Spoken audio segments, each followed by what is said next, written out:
नमस्कार. सत्या आणि मीरा फुलाच्या दुकानावर असतात तेव्हा तिथे एक व्यक्ती आलेला असतो. तो विचारत असतो, मला पंकज गायकवाड यांचं घर कुठे आहे सांगू शकता का? आता अचानकपणे फुसक्याबद्दल कोणीतरी काहीतरी विचारतंय हे ऐकून सत्या थोडा आश्चर्यचकित झालेला असतो. तेवढ्यात तो मीराकडे पाहतो आणि तेवढ्यात मीरा म्हणत असते, अहो त्यांना विचारा काय काम आहे पंकजकडे.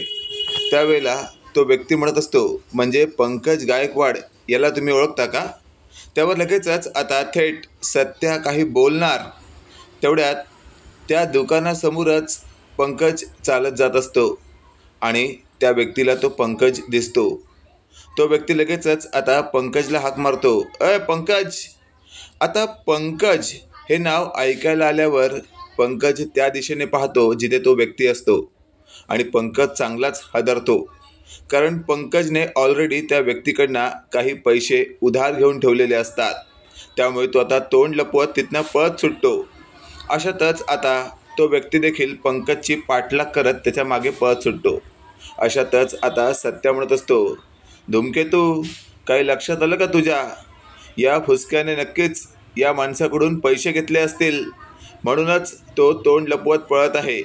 तू थांब, मी आलो लगेच. आणि अशातच आता सत्या देखील पळणाऱ्या पंकजच्या मागे धावणाऱ्या व्यक्तीच्या मागे लागलेला असतो. इकडे अर्ध्या वाटेत गेल्यावर थेट पंकज हा एका गार्डनमध्ये शिरतो. त्यामुळे या मागच्या व्यक्तीला पंकज नेमका कुठे गेला आहे हे लक्षात येत नाही. पण सत्या मात्र पंकजला बरोबर लांबूनच हेरतो. सत्या स्वतःशी बोलत असतो, कुठेही पळ, तुला शोधून काढणारच. आणि शेवटी सत्याने पंकजला शोधून काढलेलं असतं. पंकज एका गार्डनमध्ये असलेल्या त्या होलखांब्याला होलकंबोत खेळत असतो. अशातच आता सत्याने थेट मीराला फोन लावलेला असतो. मीरा फोन उचलते आणि बोलू लागते, काय हो, भेटला का पंकज? त्यावर सत्या म्हणत असतो, होय, आधी एक काम कर, घरच्या सगळ्यांना घेऊन मी सांगतोय त्या ठिकाणी ये. त्यावर मीरा म्हणत असते, म्हणजे का असं बोलताय तुम्ही? त्यावर सत्या म्हणत असतो, अगं घेऊन तर ये, आज भरपूर मजा येणार आहे. आणि अशातच आता मीरा म्हणत असते, ठीक आहे, आलेच घेऊन. अशातच मीरा घरी जाते. घरी निरूपा, देविका, आजी, सुधाकर, रिया, रवी सगळेच असतात. निरूपा म्हणत असते, सगळ्यांनी असतील ती कामं बाजूला ठेवा आणि आत्ताच्या आत्ता एका कार्यक्रमाला चला. हे वाक्य ऐकल्यावर निरूपा म्हणत असते, काय डोक्यावर पडली आहेस का तू? कार्यक्रम आणि सगळ्यांनी? कसला कार्यक्रम आहे? त्यावर निरूपा म्हणत असते, आधी चला, तर इथे पूर्णपणे नाही सांगू शकत, काही गोष्टी गुप्त ठेवण्यातच स्वारस्य आहे. त्यावर लगेचच आता सुधाकर म्हणत असतो, अगं पण मीरा, काहीतरी पूर्वकल्पना दिलीस तर त्या पद्धतीने तयार होऊन जाता येईल ना. त्यावर निरूपाला ठेवते काय सुचत नसतं आणि ती म्हणत असते, होय होय बरोबर आहे यांचं, बोल लवकर, काय आहे? त्यावर मीरा म्हणत असते, बाबा, जर पूर्वकल्पना द्यायचीच असती तर तुम्हाला सरप्राईज कसं मिळणार? चला चला, सगळ्यांनीच चला. आता मीरा एवढं म्हणते म्हटल्यावर नाईलाजास्तव सगळेच तयार होतात आणि त्या ठिकाणी जायला तयार असतात. आणि अशातच आता थेट सत्याचा फोन आलेला असतो, काय गं धूमकेतू, निघालात का सगळे? त्यावर आता मीरा म्हणत असते, होय होय सगळे तयार झालेत, तिकडे येतीलच काही वेळात. आणि अशातच आता थेट सगळे घरातून बाहेर पडतात. इकडे आपण पाहतोय जो व्यक्ती पंकजला शोधत असतो तो शेवटी दमलेला असतो, तो एका ठिकाणी बसलेला असतो. अशातच आता सत्या त्या व्यक्तीकडे जातो आणि बोलत असतो, काय आमच्या दुकानावर येऊन पंकज गायकवाडबद्दल काय विचारत होतात? त्यावर लगेचच आता तो व्यक्ती म्हणत असतो, अहो तो पंकज गायकवाड एक नंबरचा लबाड आहे. माझ्याकडनं त्याने 20,000 रुपये उसने घेतलेत. मला म्हणाला आठवड्याभरात देतो. अहो 6 महिने होऊन गेले. त्यानंतर त्याने थोबाडसुद्धा दाखवायचं बंद केलं. जेव्हा भेटतो तेव्हा देतो देतो म्हणतो, पण शेवटी त्याचं घर गाठायचं आणि त्याच्या घरात जाऊन वसुली करायचं असं ठरवलं. पण तेव्हाही तो तिथून पळून गेला. तुम्हाला त्याच्या घराबद्दल काही माहिती आहे का? त्यावर लगेचच आता सत्या म्हणत असतो, तुम्ही थोडा वेळ थांबाल ना तर सगळं काही तुमच्यासमोर स्पष्ट होईल. त्या व्यक्तीला काहीच समजलेलं नसतं. तो म्हणत असतो, ठीक आहे मी थांबतो, पण मला माझे पैसे मिळवून द्या. त्यावर पंकजला आपण चांगलं चोपटून पैसे काढूया असं सत्या त्या व्यक्तीला म्हणत असतो. अशातच आता तेवढ्यात तिथे घरातले सगळेच पोचतात आणि लगेचच आता निरूपा म्हणत असते, काय काय मीरा, कोण कोण आणि कसला कार्यक्रम दाखवणार आहे? त्यावर लगेचच आता सत्या म्हणत असतो, निरूपा आलीस का संपूर्ण तुझी गँग घेऊन?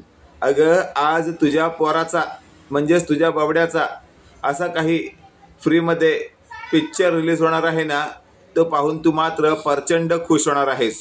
हे वाक्य ऐकल्यावर मात्र आता निरूपाला नेमकं कळत नसतं की हा सत्या काय बोलतोय. आणि अशातच आता थेट निरूपा म्हणत असते, काय ते स्पष्ट कर, काय बोलायचंय तुला? आणि अशातच आपण पाहतोय निरूपाने स्पष्टपणे आता सत्याच्या समोरच असं म्हटलेलं असतं, जर तू आम्हाला इथे फालतूपणासाठी बोलवलं असशील ना, तर लक्षात ठेव, आज रात्री तुला जेवायला मिळणार नाही. त्यावर सत्या म्हणत असतो, जेवायला मिळणार नाही हे सांगणारी तू कोण? जेवण तर माझी बायको बनवते, जेवणासाठी लागणारं साहित्य आम्ही आणतो. मला सांग, मग तुझं काय कर्तव्य आहे? त्यावर लगेचच आता निरूपा तोंड फिरवते. अशातच आता सत्या म्हणत असतो, निरूपा तिकडे नाही, इकडे तोंड फिरव. आणि लगेचच निरूपा तोंड फिरवते, पण तिला इकडे काहीच दिसत नसतं. त्यावर सत्या म्हणत असतो, थांब. आणि सत्याने लगेचच आवाज दिलेला असतो, ए बबड्या. आता बबड्या म्हणताच लगेचच आता झुला झुलणाऱ्या बबड्याचा अंग बाहेर काढत बबड्या म्हणत असतो, हा हा कोण आहे? आणि लगेचच आता आपल्या घरातील सगळी फॅमिली पाहून बबड्या चांगलाच अवाक होतो आणि मनातल्या मनात म्हणत असतो, घरातले सगळेच इथे? त्यावेळेला देविका म्हणत असते, पंकज तू यावेळी इथे कसा? तू तर यावेळी ऑफिसमध्ये हवास ना? त्यावर लगेचच आता थेट निरूपाला कळून चुकलेलं असतं, हा नक्कीच हा पार्कमध्ये टाइमपास करतोय.